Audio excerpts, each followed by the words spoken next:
바뀌었기 때문에 이 중앙그룹하고 이게 이제 중앙일보가 220억 기업음 CD죠. 최종 부도가 났고 JTBC가 360억 변제 제한으로 1차 부도가 났네요. 돈이 들어와야 될 거 아닙니까? 언론사라는 것은 노동집약적 산업이죠. 그리고 보수가 그렇게 여러분들 아주 쥐어짤 수 없는 그런 형태죠. 그러니까 이게 표면화되기 전에 한국의 언론사들이 어떻게 생존하는지에 대한 상당히 궁금함이 있었거든요. 광고 수입이 도저히 충당이 안 될 건데 보시면은 오늘 큰 뉴스네요. 중앙일보 220억 원 규모 최종 부도. 빚이 상당히 많네요. 이 중소기업보다 못한 그런 수준이죠. 중앙미디어그룹의 중앙그룹의 모체인 중앙일보가 발행한 220억 규모의 어음이 최종 부도 처리가 됐다. 이번 부도는 지난 3월에 발행된 기업 어음에 대해 기한 이익 상실이 발생함에 따라 채권자인 한양증권이 조기 상환 요청을 했지만 중앙일보가 대금을 변제하지 못해서 발생한 사건이다. 돈이 들어와야 될 거 아닙니까? 수익 모델 자체가 대단히 부실한 거죠. 옛날에는 탄탄했는데 광고시장 자체가 완전히 유튜브 시장으로 편성됐지 않습니까? 그리고 아마 중앙미디어그룹은 상당한 돈을 JTBC에 투입했을 겁니다. JTBC의 개설이나 이런 부분에. 그러니까 대단히 어렵죠. 이렇게 경제적으로 어렵기 때문에 이런 언론사들이 사실과 진실을 보도하는 데 상당히 주저했을 것으로 보는 겁니다. 여러분이 중앙일보 이렇게 하면 대단하고 JTBC 이렇게 하면 뭐 대단하지만 숫자로 경영 상황을 보면은 아주 좀 참담합니다. 이 보시기 바랍니다. 이게 여러분들 JTBC의 연간 재무 현황입니다. 여기에 2022년도에 46억인데 뭐 이거는 제가 볼 때는 그냥 그렇게 뭐 그냥 거의 적자 수준이라고 보죠. 부채 비율이 504%입니다. 2023년에 부채 비율이 3140%. 영업 적자가 192억에서 707억 불입니다. 눈덩어리처럼 여러분들 영업 손실이 불어나는 겁니다. 2024년도에 부채 비율이 1440%. 차입금 늘어나는 거 보시기 바랍니다. 2023년도 차입금이 2477억, 2024년도에 3068억, 1년 사이 여러분들 차입금이 700억이 늘어난 겁니다. 2025년도에 차입금이 다시 또 700억 늘어나 가지고 3716억, 부채 비율이 2103%입니다. 이게 수익 모델 자체가 미디어 환경 자체나 광고시장 환경 자체가 변했고 그다음에 국민들이 한국의 기성언론을 별로 믿지 않지 않습니까? 수익 모델이 부실하기 때문에 이게 앞으로 해결될 가능성이 전혀 없는 겁니다. 그 빚을 계속 끌어가 이러면 1년에 몇백억 기준 끌어가지고 JTBC를 운영해야 되는 거. 여기 보시기 바랍니다. 중앙일보도 보시기 바랍니다. 겉으로 여러분 중앙일보가 큼직하게 보이죠. 이 2022년도에 영업이익 51% 51억 원, 매출 2781억, 2023년도에 영업이익 56억, 2024년 영업이익 89억, 2025년 영업이익 175억. 절대 액수만 보면 좀 크다 이렇게 보겠지만 인당 매출액이나 인당 이익 창출 액수를 보게 되면은 그냥 완전 중소기업입니다. 이 보시죠. 2022년도에 인당 매출이 3,860만 원밖에 안 되는 겁니다. 한 사람이 이런 매출액이 3,860만 원밖에 안 되는 겁니다. 2023년도에 인당 매출액이 3,965만 원입니다. 일반 제조업체하고 그대로 여러분들 비교는 못하겠지만 그래도 대단히 취약한 겁니다. 2025년도에 중앙일보의 인당 매출액이 4,605만 원입니다. 그럼 사람당 여러분들 비용이 돈이 얼마 나가겠습니까? 최소한 5천만 원 이상은 나갈 거 아닙니까? 빚이 제가 볼 때 한 1조에서 2조 정도 될 것 같은데 그거 어떻게 갚을 겁니까? 그러니까 사람에 대한 이야기보다도 수익 모델 자체가 완전히 여러분들 와해돼 버린 겁니다.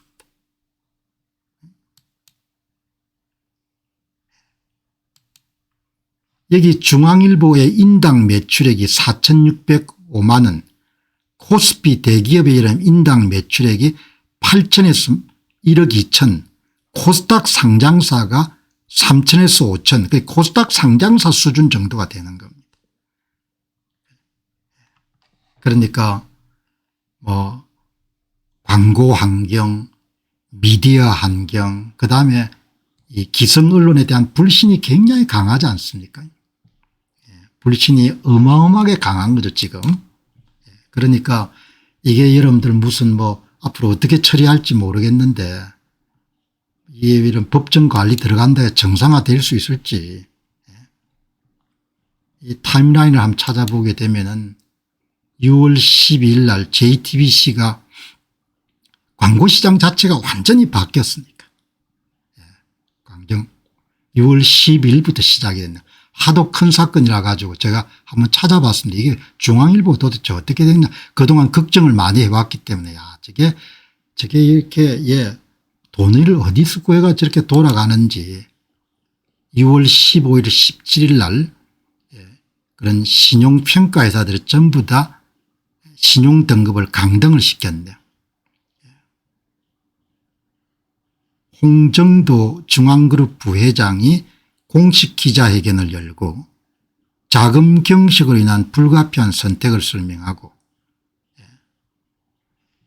사업을 하다 보면 뭐 안 될 수가 있는데 이렇게 사업 모델 자체가 시대 변화를 수용을 못하면 참 어렵게 되는 겁니다. 그래서 저는 비교적 젊은 날부터 사업 세계에 있는 분들에게 가깝게 지켜볼 기회가 있었기 때문에 뭐 비난하거나 이런 것보다도 세상의 모든 것이 변하니까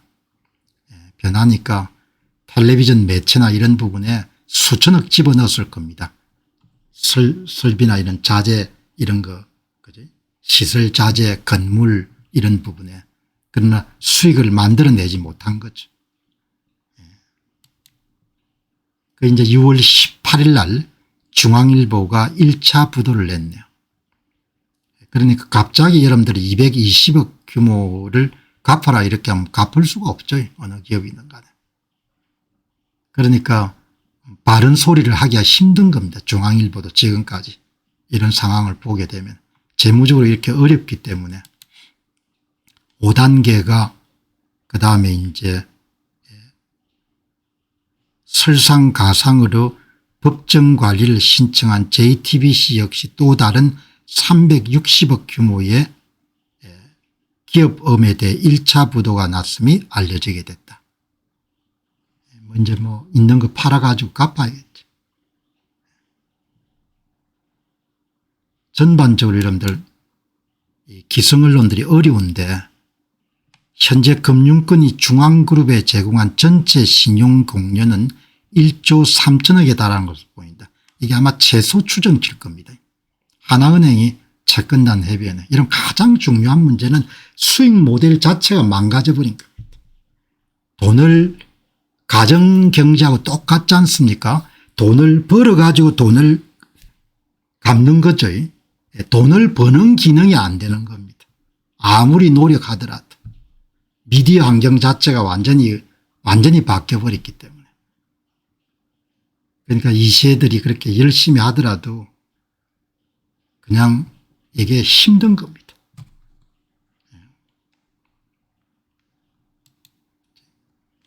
여기 이제 보시면은 빚 규모가 아주 크네요. 빚 규모가. 예, 중앙그룹 5개 핵심 계열사 돈을 남기는 데가 거의 없습니다. JTBC 계속 이름 영업적자고, 콘텐트 리중앙 1조 833억 원 팔아가지고 88억 흑자를 남겼으니까 당기순이익은 마이너스 931억이네요. 메가박스 중앙 이 뭐 이제 극장 사업도 다각화를 해가지고 돈을 좀 벌어보려고 했는데 이게 또 당기순이익이 마이너스 634억이네요. 매일 적자가 날 거 아닙니까? 그러니까 계열사 중에서 돈을 제대로 남기는 것이 거의 없는 겁니다.